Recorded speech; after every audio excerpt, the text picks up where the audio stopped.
Ok ជំរាបសួរទៅកាន់អ្នកទាំងអស់គ្នាអញ្ចឹងថ្ងៃនេះដែរគឺយើងមកធ្វើការស្គាល់ទៅលើប្រភេទ server មួយដែលគេហៅវាថាជា DNS server ដែលពាក្យពេញរបស់វាគឺ domain name system ហ្នឹងឯងអញ្ចឹងតោះនេះប្រើវារាល់ថ្ងៃកន្លែងហ្នឹងគឺនៅពេលទាំងអស់គ្នាអីគេនៅពេលដែលទាំងអស់គ្នាប្រើ website នៅពេលទាំងអស់គ្នាធ្វើការចូលទៅក្នុង website ណាមួយអញ្ចឹងឧទាហរណ៍ថាខ្ញុំចង់ធ្វើការចូលទៅក្នុង Facebook ចង់ធ្វើការចូលទៅក្នុង YouTube ខ្ញុំចង់ធ្វើការចូលទៅក្នុងអីផ្សេងៗគឺខ្ញុំគ្រាន់តែធ្វើការវាយទៅលើឈ្មោះរបស់ website ហ្នឹងគឺខ្ញុំអាចចូលទៅបានហើយប៉ុន្តែសួរថាមិនបានយើងគ្រាន់តែធ្វើការវាយឈ្មោះអញ្ចឹងយើងអាចចូលទៅកើតអញ្ចឹងបញ្ជាក់ថាapplication មួយឬក៏ website មួយវារ៉ាន់ប្រកាសជាវាមានទៅលើគេIP របស់វាមួយធំៗហើយអញ្ចឹងមិនបានយើងវាយថយឆ្វៃឈ្មោះអញ្ចឹងវាធ្វើការចូលទៅបានដែរគឺដោយសារតែមានទៅលើ DNS server ដែលមានតួនាទីសម្រាប់ធ្វើការបកទៅលើ DNS ឬក៏បកទៅលើ domain name ដែលយើងវាយចូលដូចជា facebook.com ដូចជាអីផ្សេងៗហ្នឹងគឺនៅពេលដែលយើងធ្វើការវាយចូលទៅ DNS វាធ្វើការ translate ឬក៏វាធ្វើការ resolve អាឈ្មោះ domain ហ្នឹងទៅជា IP របស់អីគេ Facebook ហ្នឹងទៅផ្ទុយមកវិញក៏យើងអាចប្រើទៅលើ IP សម្រាប់ធ្វើការបកមកកាន់ domain name វិញក៏បានដែរអញ្ចឹងអាហ្នឹងគឺយើងធ្វើការ build ទៅលើ server ដែលមានតួនាទីធ្វើអញ្ចឹងណាយើងចូល Facebook យើងឃើញ Facebook យើងចូល YouTube យើងឃើញ YouTube ដោយសារតែវាធ្វើការបកប្រែទៅលើអាកន្លែងឈ្មោះហ្នឹងទៅជា IP របស់វាអញ្ចឹងទៅអញ្ចឹងវា config បាច់អាហ្នឹងគឺស៊ីសងលើយើង config នៅលើ DNS server របស់យើងទេយើងវាយឈ្មោះប៉ុណ្ណឹងឯង point ទៅកាន់ IP មួយណាគឺស៊ីសងលើយើង config ទេតោះណាហ្នឹងហើយអូខេអញ្ចឹងខ្ញុំភ្លេចប្រាប់កន្លែងហ្នឹងប្រសិនបើបកផាយពី domain name ហ្នឹងទៅជា IP អាហ្នឹងគេហៅប្រភេទជា forward ហើយប្រសិនបើយើងបកផាពី IP មកជា domain name វិញផ្ទុយវិញអាហ្នឹងគឺគេហៅវាថាជា reverse អូខេបន្តមកទៀតហ្នឹងគឺសួរថាតើខ្ញុំដឹងហើយថា DNS យល់ន័យវាមិនប៉ុន្តែសួរថាបើសិនបើខ្ញុំប្រើប្រាស់ Linux ខ្ញុំចង់ config ខ្ញុំប្រើបើតើខ្ញុំធ្វើការប្រើទៅលើ software អីគេអញ្ចឹងចំពោះ software ដែលយើងអាចប្រើនៅក្នុងការbuild ទៅលើ DNS ហ្នឹងគឺមានតែមួយពេញនិយមជាងគេណាគេហៅវាថាជា bind software អញ្ចឹងសម្រាប់ Linux គឺយើងអាចប្រើ bind នឹងបានអញ្ចឹងកុំឲ្យខាតពេលយូរគឺយើង go through ទៅកាន់ step ទាំងអស់គ្នាដំបូងខ្ញុំធ្វើម៉េចបានខ្ញុំបង្កើត DNS server នឹងបានហើយអាការបង្កើតមួយ process មួយហ្នឹងគឺវា process បែបម៉េចខ្ញុំអាចចូលទៅក្នុង machine របស់ខ្ញុំនេះគឺជា machine របស់ខ្ញុំអញ្ចឹងធម្មតាយើងចង់config ទៅលើអីមួយគឺយើងត្រូវ download software វិញមកអញ្ចឹងខ្ញុំប្រាប់ពេកថាបាទអញ្ចឹងញ៉ាំ install បាទអូខេអញ្ចឹងyes មកហើយទី2គឺបាញ util គឺជាប្រភេទ utility របស់បាញនឹងឯងអូខេយើងអាច install វាទៅហើយយើងអាច clear វាអស់អញ្ចឹងទី1គឺយើងត្រូវធ្វើការទៅ config នៅក្នុង configuration របស់បាញមួយហ្នឹងអញ្ចឹងធម្មតា service ឬក៏ software ណាក៏ដោយក៏វាមាន configuration file របស់វាដែរយើងចង់ទៅធ្វើការកែ custom អីគឺយើងកែនៅក្នុង configuration file ហ្នឹង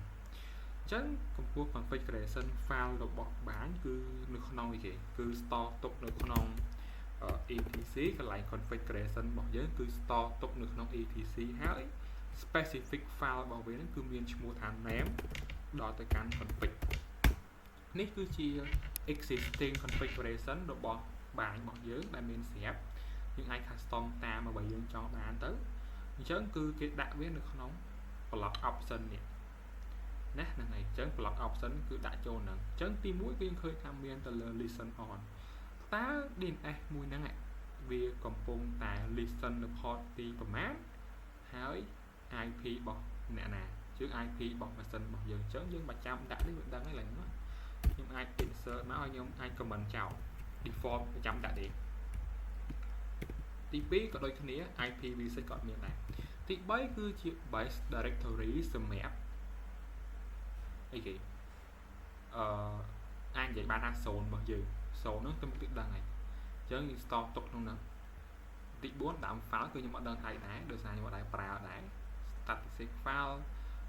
meme static file អីចឹងទៅគឺខ្ញុំអត់ដែរប្រើដែរប៉ុន្តែយើងធ្វើការមកលងមកដល់ allow query ហ្នឹងបានន័យថាម៉េច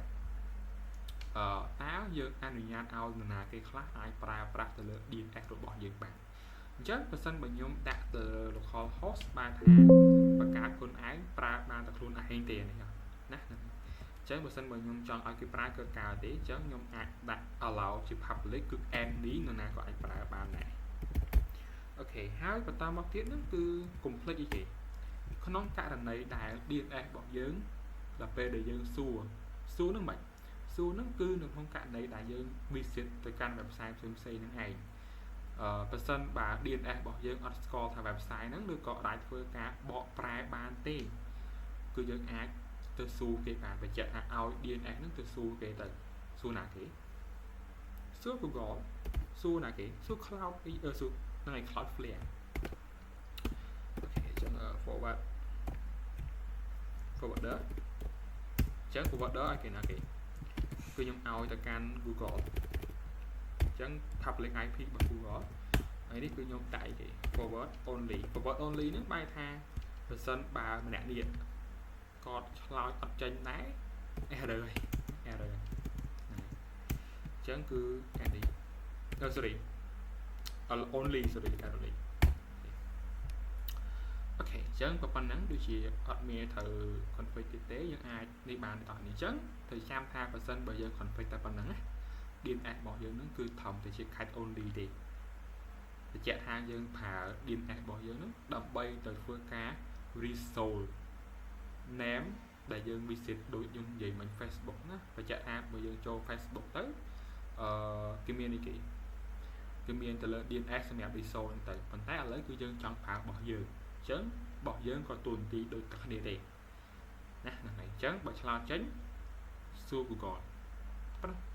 អញ្ចឹងយើងអាចទៅ config ដើម្បីឲ្យម៉ាស៊ីនរបស់យើងហ្នឹងប្រើប្រាស់ទៅលើ DNS មួយហ្នឹងបានអញ្ចឹងខ្ញុំអាចចូលទៅក្នុង control panel នេះគឺជា setting របស់វាណាគឺយើងទៅ change DNS ដាក់របស់យើងមកអញ្ចឹងខ្ញុំ search ទៅគឺ network and caring center ខ្ញុំចូលមកគឺ adapter setting នេះកន្លែង Wi-Fi នេះខ្ញុំប្រើទូរស័ព្ទរបស់ខ្ញុំអាច property IP ហើយខ្ញុំយក property មកនេះគឺជា IP របស់ DNS របស់យើងប៉ុណ្ណេះមិនចឹងថា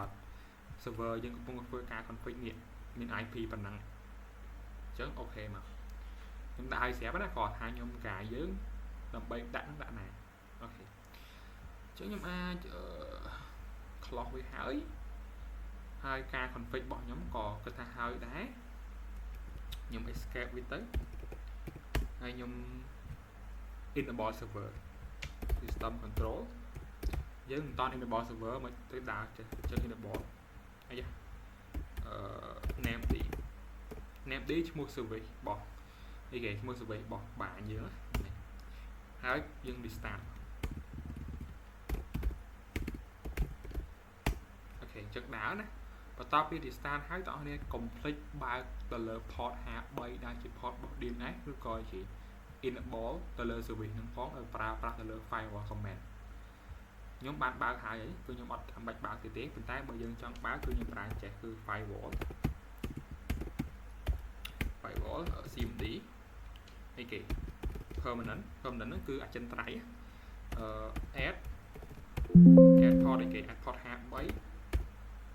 protocol UDP អូខេគឺខ្ញុំបានបើកហើយខ្ញុំបាច់ចាំទៅបើកទៀតទេ clear អញ្ចឹង DNS របស់យើងកំពុងតែរ៉ាំនេះបើយើងមិនជឿយើងអាច check status បាននេះអញ្ចឹងដែរអញ្ចឹងខ្ញុំអាចទៅតេស្តបានមិនហត់ខ្ញុំបាន set ទៅលើ host machine របស់ខ្ញុំឲ្យប្រើប្រាស់ទៅលើ DNS ហ្នឹងហើយអញ្ចឹងយើងអាចទៅតេស្តបានដើម្បីតេស្តចង់ដឹងថាបើខ្ញុំវាយ domain ហ្នឹងទៅវា resolve ឲ្យអត់យើងថា NS lookup ខ្ញុំចង់ដឹង Facebook ពីមិញណាអូ ok នេះគឺជា result របស់យើងយើងឃើញថាត្រូវហើយត្រូវមិនទៅនេះគឺជា DNS របស់យើងហ្នឹងដោយសារនេះយើងអត់បានដាក់ឈ្មោះអញ្ចឹង unknown ទេអានេះគឺជា IP របស់យើងមិនហ្នឹងឯងហើយនេះគឺជា result បញ្ជាក់ថា Facebook គឺមាន IP ប៉ុណ្ណឹងអានេះគឺជា alias បញ្ជាក់ថាឈ្មោះក្រៅអញ្ចឹងយើងដឹងថាឈ្មោះក្រៅរបស់ Facebook ទេនេះឈ្មោះពិតគេណាអូខេអញ្ចឹងហ្នឹងគឺមួយទៀត non authoritative answer ហ្នឹងបានថា DNS server របស់យើងមិនមែនជាម្ចាស់ domain មួយហ្នឹងទេគ្រាន់តែជាអ្នកអញនិយាយបានថាអ្នកនៅកតាឡតនេះអ្នកចាំបោះយើងតែប៉ុណ្្នឹងឯងមិនមែនជាអ្នកម្ចាស់ domain ហ្នឹងទេអញ្ចឹង non authoritative ប៉ុន្តែឧទាហរណ៍ថាទៅមុខទៀតបងប្អូន hosting domain 1 2នៅក្នុង DNS របស់បងប្អូនបញ្ជាក់ថា DNS របស់បងប្អូនគឺជាម្ចាស់របស់ domain ហ្នឹងឯងអញ្ចឹងអានឹងវារឿងផ្សេងទៀតទៅមុខទៀតអញ្ចឹងយើងឃើញថាតើអីគេ Yahoo អូខេ Yahoo ទៀត YouTube អញ្ចឹងទៅណាអង្គុយតេស្តទៅអត់អីទេអញ្ចឹង clear អញ្ចឹងយើងឃើញថាប៉ុណ្ណឹងទៅលើវីដេអូទី1របស់ខ្ញុំតាក់ទងមួយនេះអាចនិយាយបានថា config ទៅលើ catch only ប៉ុន្តែបើយើងចង់ hosting domain គឺយើងត្រូវបង្កើត0មកតង់ទៀតហ្នឹងហើយហ្នឹងគឺវីដេអូក្រោយអញ្ចឹងវីដេអូហ្នឹងគឺមានតែប៉ុណ្ណឹងទេ